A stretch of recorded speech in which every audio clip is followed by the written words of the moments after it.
Have you ever had that feeling that you're watching a game where the rules seem to change halfway through? Or what looks like chaos on the surface just feels a little too convenient for one of the players? Welcome to the Bullion Signal Podcast. We're the channel that cuts through the noise to look at the bigger picture for your wealth, focusing on precious metals and the macroeconomic forces that shape our world. Today, we're diving deep into a fascinating and frankly disturbing theory about the silver market. It's a theory that suggests the volatility we're all witnessing isn't an accident. It's a feature. It's part of a meticulously crafted three-act play designed to control the entire market cycle. If you find this kind of analysis valuable for protecting your assets, make sure you're subscribed to the Bullion Signal Podcast. So let's start with that foundational question. When you look at the silver market, with its wild price swings, its delivery shortages, and this constant tension in the air, is that a sign of a broken market?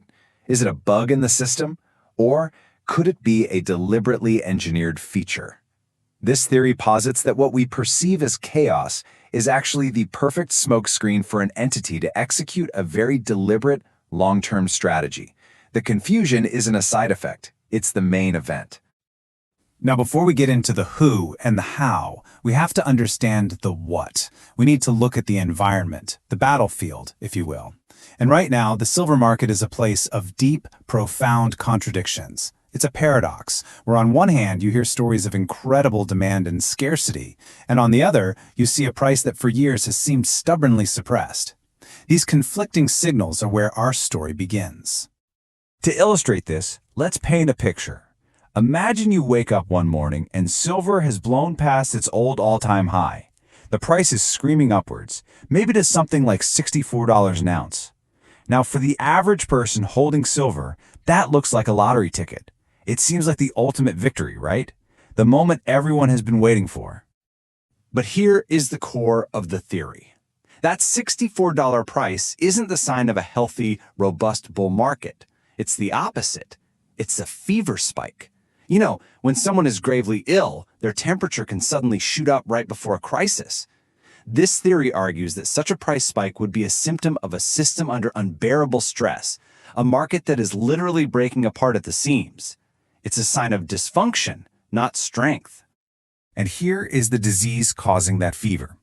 The fundamental problem lies in the structure of the market itself, specifically the COMEX. Just look at this ratio. For every 100 ounces of real physical silver that you can touch and hold that supposedly backs the market, there are paper contracts out there laying claim to 244 ounces.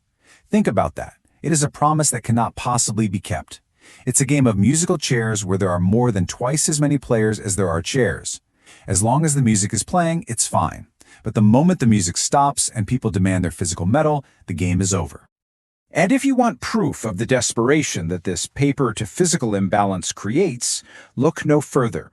We're seeing situations where large institutions, the so-called smart money, are willing to pay an annualized rate of 30% just to borrow physical silver. Let me repeat that, 30%.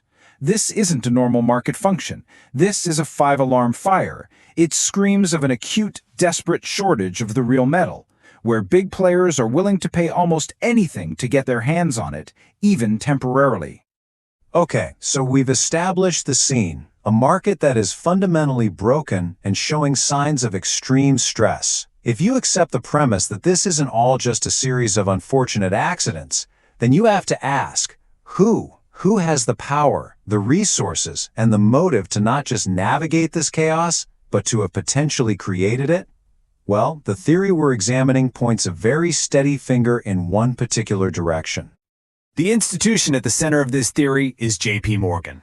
And this isn't based on speculation alone. It's based on a documented history. We have a timeline of nearly a decade, from 2008 to 2016, where their traders were systematically rigging the precious metals markets to a technique called spoofing. They'd place massive fake orders to fool the market and push prices where they wanted them to go. This wasn't a secret. It led to convictions, a jaw-dropping $920 million fine, and a formal admission of guilt from the bank itself. They admitted to rigging the markets. But here is where the story takes a fascinating turn. This is the crucial twist. While a few of their traders were on the front lines, illegally pushing the paper price of silver down, the bank itself was doing the exact opposite in the physical market. They were on a buying spree of historic proportions. Quietly, relentlessly, they were accumulating a massive hoard of physical silver. How massive? The current estimate is over 750 million ounces. That's not just a large position, it's a strategic, market-dominating stockpile. And this brings us to the core allegation of the theory. The illegal activity in the paper market wasn't just about traders making a quick buck. No, it was far more strategic. The theory claims that the admitted manipulation of paper prices was the very tool that allowed them to achieve the first part of their master plan, to buy an unprecedented amount of physical silver at artificially suppressed bargain basement prices. The crime, allegedly, was the tool. So, Phase 1 is complete. The physical silver, the ammunition, has been accumulated. Now let's get into the mechanics of the plan itself. How is this massive hoard allegedly weaponized? The theory lays out a brutally simple and ruthlessly effective three-phase plan, a triple play. Here it is in 3 steps. Step 1, you accumulate. You use your power in the paper markets to create artificially low prices, and you use those low prices to quietly buy up all the physical metal you can. Step 2, the squeeze. You simply take your foot off the brake. You let the true market fundamentals, the massive deficits, take over, and you ride the price wave to astronomical heights, multiplying the value of your physical hoard. And step 3, the crash. At the peak of the public frenzy, you pull the rug. You engineer a collapse to profit yet again, and you reset the whole game so you can start over. Let's just put the first 2 phases side by side because the symmetry is just perfect. In Phase 1, you use paper contracts as a weapon to force the price down, allowing you to buy the real thing for pennies on the dollar. Then, in Phase 2, you simply step aside. You remove that downward pressure, and you become the single greatest beneficiary as the price of your massive physical holdings skyrockets. You create the storm, and then you profit from the calm that follows. And according to this theory, this is the phase we are in right now. The squeeze, the great anchor that for years held the silver price down, has been lifted. The entity that was once the biggest seller of paper silver is no longer suppressing the price. Why would they? They now own the physical metal. They have switched sides. They are now positioned to be the primary beneficiary of the very price explosion they previously fought to prevent. This logically leads us to the most important question of all. If they are making an absolute fortune on paper from this price rise, why on earth would they ever want it to end? Why not just let it run to $100, $200 an ounce? And the theory's answer is what makes this so chilling. The peak price isn't the ultimate goal.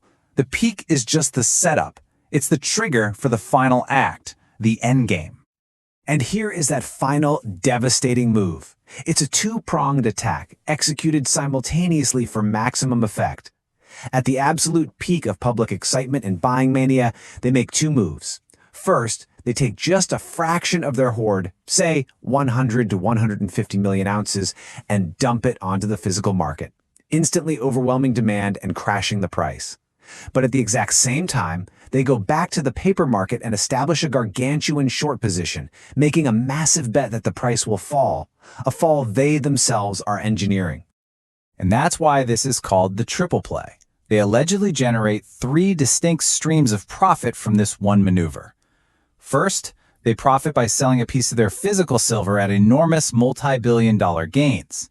Second, they profit massively from their new paper short position as the price collapses on their own selling.